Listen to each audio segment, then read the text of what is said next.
네, 평론가 조우석입니다. 이번 윤석열 대통령의 8.15 경축사 의미가 있습니다. 좋았어요. 경축사에는 해마다 일본을 겨냥해서 관행적으로 거론하던 문제가 있습니다. 그게 한일 간의 과거사 문제입니다. 그거를 꼭 집어넣어서 일본 애들을 의식을 했는데 이번에는 그게 송두리째 빠졌습니다. 일본에 대한 책임을 굳이 묻는 거를 패스한 것입니다. 우리 민족이 그만큼 아팠네, 일제가 잔악했네, 이런 얘기를 대통령이 송두리째 날려버렸습니다. 그 대신 1인당 국민소득에서 우리가 일본을 넘어섰다라고 하는 대한민국의 성취를 강조하는 쪽으로 성큼 바꿨습니다. 미래로 가자, 이런 뜻인데 정말 잘한 겁니다. 개운해졌습니다. 그러나 이걸로 점수를 땄지만 점수를 잃은 대목이 있습니다. 아쉬움이 없지 않습니다. 큽니다. 뭐냐? 건국절과 관련된 언급이 단 한 줄도 없습니다. 건국의 건자도 보이질 않습니다. 대한민국 정부가 수립됐다고 하는 점만을 슬쩍 언급한 게 전부입니다. 자, 이게 전 작은 문제가 아니라고 봅니다. 왜? 국가 정체성이 걸려있는 사안 아니겠습니까? 문제는 윤석열 대통령 포함해서 이 나라 집권 여당, 국힘당, 여권 전체가 그랬습니다.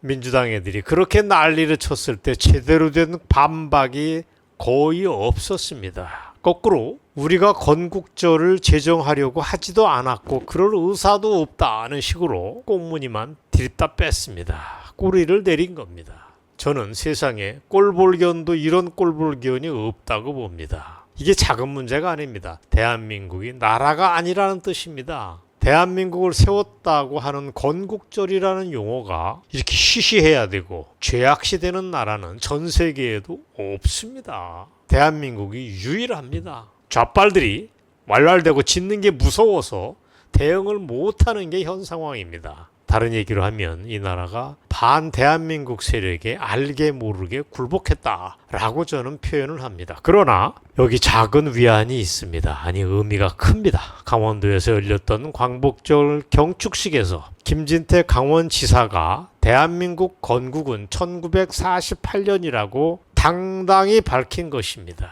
신문에 보면 일부 광복회원들 몇 명이 항의의 뜻으로 퇴장을 했다. 그래서 소동이 벌어졌다라고 신문에 났지만 그거 아닙니다. 동영상을 제가 유심히 봤더니 역시 김진태다 하는 생각을 새삼 안 할 수가 없습니다. 자, 동영상을 여러분과 함께 보시겠는데 그 안에 보면은 김진태가 연설을 했을 때 행사장의 분위기가 들어옵니다. 아주 좋았습니다. 박수도 터져 나오고 분위기가 뜨거웠다라고 봐도 됩니다. 그 동영상을 여러분과 1분여 동안의 동영상을 함께 보시겠습니다. 우리 대한민국 1948년 8월 15일 날 1948년 8월 15일 날 최초의 자유민주 헌법에 의해서 드디어 생겨났습니다. 지금 와서 보면 그래 그때 대한민국이 생겼나 보다. 헌법이 그때 생겼나 보다. 그 당시 상황에서 1948년에 신생 독립국이 선포되면서 자유민주주의 헌법을 채택한 것은 거의 전 세계에서 우리나라밖에 없었습니다, 여러분.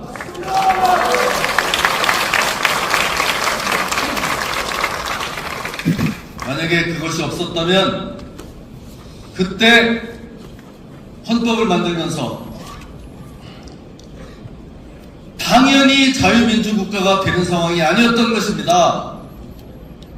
다시 봉건 왕조로 돌아갈 수도 있었고 다른 나라들처럼 공산주의, 사회주의로 갈 수도 있었지만 우리 건국의 아버지들은 헌법을 채택하면서 자유민주주의 이념에 입각한 공화국을 선포한 겁니다, 여러분.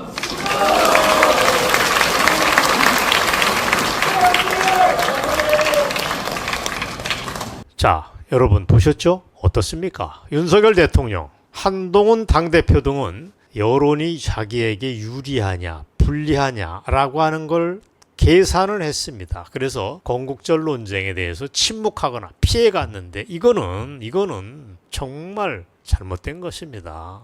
그런 와중에 보수정당, 국힘당의 지도자급 인물 중에서는 유일하게 김진태 지사가 썩 하고 나선 겁니다. 정말 불행 중 다행이었다. 이게 없었더라면 얼마나 더 참담했을까 하는 생각을 합니다. 김진태 지사가 했던 얘기를 다시 한번 음미해 보겠습니다. 대한민국은 48년 8월 15일 날 최초에 건국을 했고 그때 자유민주주의 헌법에 의해서 생겨났다라고 못 박았습니다. 그런 나라가 신생 독립국 중에서는 전 세계에서 우리밖에 없었다. 그 당시에는 이렇게 얘기도 했습니다. 이런 얘기도 했습니다. 그런데 현 상황에 건국절 얘기를 하는 게 친일로 손가락질 받아야 되고 이러는데 이게 내가 찾아봤더니 헌법재판소에서는 2014년 그러니까 꼭 10년 전 결정문에서 1948년 대한민국이 건국됐다고 분명히 얘기를 했다. 누가 더 반헌법적이란 얘기냐 라고 되받아서 쳤습니다. 평가하건대 이만하면 거의 완벽하다라고 저는 얘기합니다. 그래서 마음이 더 아프기도 합니다. 똑같은 얘기를 우리가 김진태 지사가 했던 똑같은 얘기를 대통령의 입으로 했더라면 그리고 이 결정적일 때 한동훈 당대표가 자기 입으로 한번 해줬다면 이 나라가 이 지경으로 흔들리지는 않았을 거라고 우리는 생각을 합니다. 사실 정치인이라는 게 뭡니까? 사회적으로 민감하고 여론이 한쪽 방향으로 몰려가더라도 당장 손해를 볼지 몰라도 용기 있게 자신의 입장을 밝히는 게 옳은 거 아닙니까? 그게 옳은 정치인 아닙니까? 그래서 이번 8.15를 분기점으로 해서 김진태는 대선 후보, 대권 후보 반열에 올랐다라고 저는 평가를 하고 싶습니다. 그 점 논란의 여지가 별로 없을 듯합니다. 최소한 이 방송을 듣는 사람들한테는 야, 저 사람 용기 있는 얘기를 한다고 박수를 보내실 줄로 압니다. 김진태가 누굽니까? 재선 의원 출신입니다. 그리고 강원도지사를 하면서 행정 경험까지 갖췄습니다. 그리고 현역 정치인 중에서 애국심으로 똘똘 뭉친 정치인이 김진태 말고 또 누가 있습니까? 그래서 저는 광복절을 전후해서 한동훈, 오세훈, 홍준표 이외에 그들 못지않게 강력한 김진태라고 하는 사나이가 있다는 걸 우리에게 각인시켰다라고 얘기를 합니다. 올바른 사상으로 무장하고 애국심이 충만한 자유애국 진영의 대선 후보가 여기 있다는 걸 재확인해 줬습니다. 어쩌면 이 난세의 영웅이 김진태일 수도 있다. 한때 갓진태라는 얘기가 있었는데 저는 그 말도 설득력이 없지 않다고 봅니다. 사실 김진태가 누굽니까? 나름 족보가 있습니다. 박근혜 대통령 탄핵 때 광화문 애국운동에 제일 앞장서서 동참했던 사람이 아닙니까?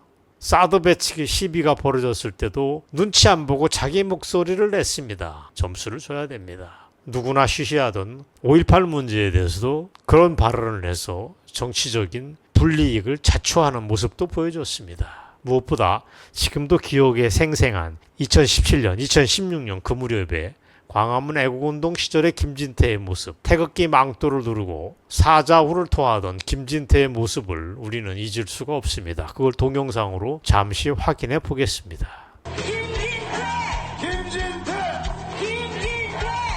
이분이 나오면 또 한호성을 치게 됐습니다. 자, 박수 칠 준비, 한호지를 준비를 하세요. 김진태 의원이 나오십니다.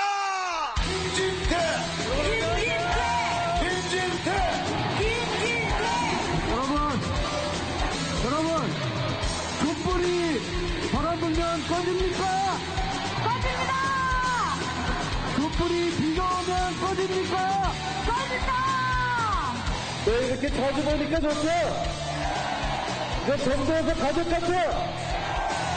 조금만 더 힘내주십시오. 이제 도지가 머지 않았습니다, 여러분. 고맙습니다.